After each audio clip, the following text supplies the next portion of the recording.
Outlander, Blood of My Blood continues to unravel the story of two pairs of star-crossed lovers, one kept apart by their families' rivalries, and the other by a hefty dose of misfortune. But in Episode 5, titled Needfire, the embers of hope burn bright during the much-anticipated Beltaine festival. Unfortunately, even this night of celebration fails to bring time-traveling Henry and Julia back together. Instead, Julia finds herself still trapped in Castle Leathers, facing a night of divination and betrayal.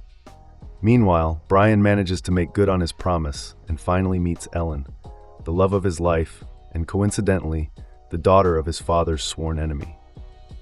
Despite the numerous obstacles in their path, the couple continues to surrender themselves to the passion of their romance. But when their secret is accidentally revealed to another, you can't help but wonder where this whirlwind connection is going to take our lovers. A seer forecasts the future of Julia's child. On the morning of Beltaine, Julia is eager to leave Castle Leathers with Brian as her escort. Brian, driven by his promise to meet Ellen, is willing to face any consequence that comes from going against his father's wishes. But just as they're about to leave, they're interrupted by Davina, the house's head maidservant. In her attempt to keep Julia from leaving, Davina reveals that Lord Lovat has invited a seer to look into the future of Julia's baby. Here's the problem. Julia knows the baby isn't actually Lovat's, but she literally cannot tell Brian the truth about her ruse without exposing everything. So when Brian realizes he's being kept in the dark, he feels completely deceived and refuses to take her to the festival, insisting that the baby has to stay with his family. This means Julia is stuck at Castle Leathers.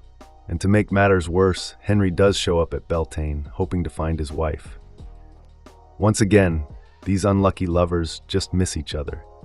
Instead of a reunion, Julia has to endure a divination session with Lovat's seer, Misri, who prefers to visit when the veil between worlds is at its thinnest.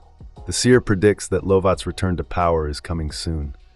But more intriguingly, she also foretells that the child Julia is carrying, a boy, is destined for a higher purpose, one where he would unite the clans under one banner. While Lord Lovat remains overjoyed about this divination, Davina tries to calm his enthusiasm later that evening. In a surprising twist, this woman who has been helpful to Julia so far suddenly betrays her trust. She plants seeds of doubt about Julia in Lovat's mind, suggesting that Julia might have lied about her pregnancy. Still, for now, Lovat seems content to wait and see, even when faced with the possibility that Julia has been deceiving him. Brian and Ellen reunite at the Beltaine festival. When Ellen arrives at Beltaine with Ned and her sister Jocasta as her chaperones, she has a strict role to play. The festival is supposed to give her and Malcolm Grant, her betrothed, a chance to connect, so Ned warns her against any reckless behavior before leaving her alone with Jocasta. At first, the young Mackenzie heir has no choice but to entertain Malcolm's company. The two take part in the dance that's meant to decide the festival's May Queen. To Ellen's surprise, Brian manages to slip into the group dance, giving the lovers precious moments alone to set up a time and place for their secret meeting. But when Ellen is crowned May Queen and has to choose her king, she inevitably picks her betrothed. Even so, Ellen later manages to distract Malcolm with other affairs, giving herself a moment of relief. Similarly, despite Jocasta's obvious resentment toward her, Ellen convinces her sister to give her an evening of freedom in exchange for her discretion. Finally, the young woman is able to slip away and meet her lover in an abandoned castle in the mountains.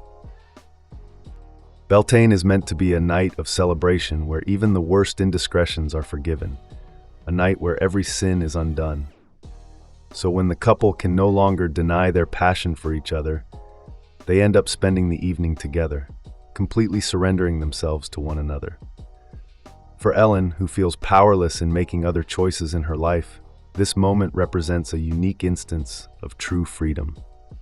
Even though she'll have to return to her duties to the Mackenzie clan afterward, she's happy to wholeheartedly choose Brian when given the chance. Murtagh drowns his sorrows in ale and unwise company. While Ellen and Brian try to stay discreet about their romantic meeting in the mountains, a third party manages to catch a glimpse of their obvious love. Murtagh, who's been bitter throughout the entire festival because he knows he has no real chance with the Mackenzie heir, accidentally stumbles across the couple. He leaves just as quickly, and the lovers have no idea he was even there. But the memory sticks with him as a painful reminder of his cousin's betrayal. See, Brian has known about Murtagh's infatuation with Ellen for a long time now. In fact, he had actually promised to help his cousin win her over at the festival. So you can imagine how absolutely heartbroken and betrayed Murtagh feels when he discovers Brian's secret affair with Ellen.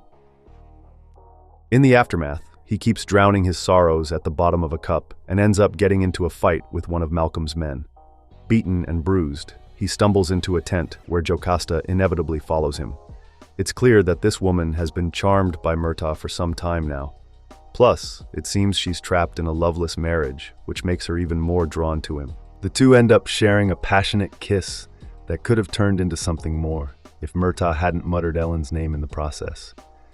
So as the night ends, Murtagh spreads his heartbreak to Jocasta as well.